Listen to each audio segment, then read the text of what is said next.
Hi again then guys, and welcome to of course another car review in the world of GT Sport, and it's been a little while I guess since we last reviewed a car in the game, and this of course is another Group 4 category racer, the Alfa Romeo 4C. Now this is a car that I was looking forward to driving back in the beta days. I believe actually my review of the Group 3 version was from the beta of the game if I recall correctly, and then of course I covered the road going version, which is probably my favourite of the three actually, certainly the most useful of the three in the early days of GT Sport after it was released.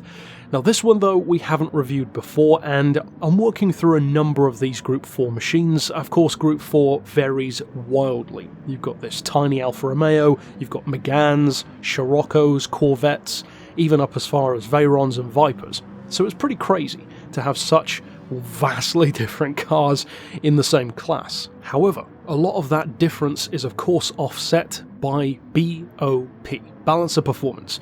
The single thing which makes most of the tuning that I do irrelevant once you go into sport mode or into a Nations Cup event, because you can't do anything else to the car. The game will neuter the power, add some weight, whatever it might be for that particular event. So in the case of this car, for example, in its stock form, it has a very clear, significant advantage to begin with. It's light. It weighs 1,020 kilos.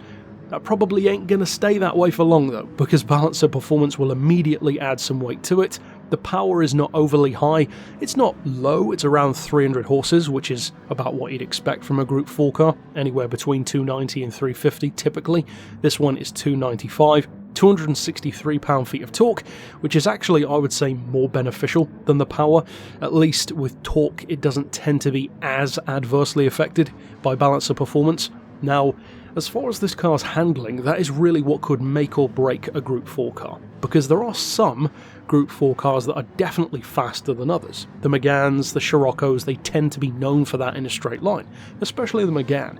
Then there are others which are known specifically for their cornering, and probably one of the biggest standouts is the Toyota 86. Now in the case of this one, it's a prime candidate for being a great choice of cornering car. Not necessarily the most forgiving or even the most beginner friendly, but maybe for the right driver, a seasoned driver perhaps, it could be a weapon because it's super compact. As I said, it is light to begin with, and even with ballast, you're still carrying that weight in a very small car. This is no Nissan GTR that we're talking about. It is dwarfed by most of the other cars on the grid, and that could still work to its advantage, because as I've mentioned on the channel before, weight is not everything. Size matters a lot when it comes to a race car, because for instance, if you could build a Jay Leno tank car that weighed as much as a Daihatsu midget, sure, it would be lightweight, but it still wouldn't make it good through corners, because it's a big car.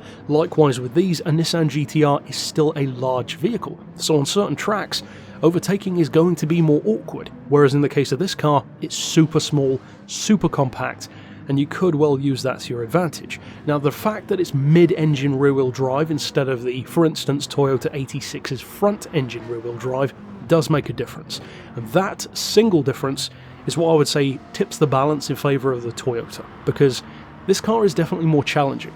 It's almost like a mini NSX from the GT500 NSX category in Gran Turismo 6, where you almost have this pivot point steering in the centre of the car, where of course most of the weight is, and it can be a little bit twitchy. At the same time though, I would not say that this makes this a bad car by any stretch. In fact, I would say that under the right circumstances, it could be a very good one. Now the problem with all of this logic, of course, is that with the majority of top tier GT Sport competition, you stick to a particular manufacturer and that's about it.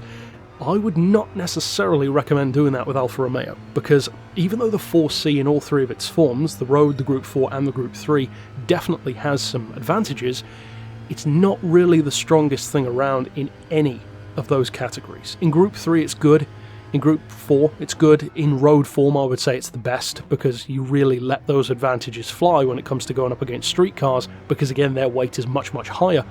In this form, it's competitive enough to win, but I very rarely see this one dominating events. There are certain cars which do. I mentioned one earlier, the Megane. Another is the 86.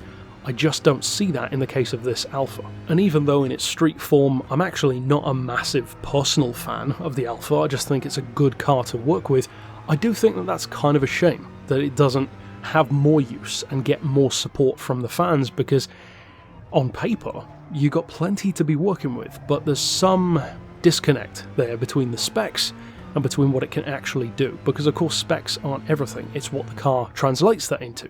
I've said numerous times on the channel that there are certain cars which go beyond the raw spec, and typically I'm talking about straight line performance, but it really does go for handling as well.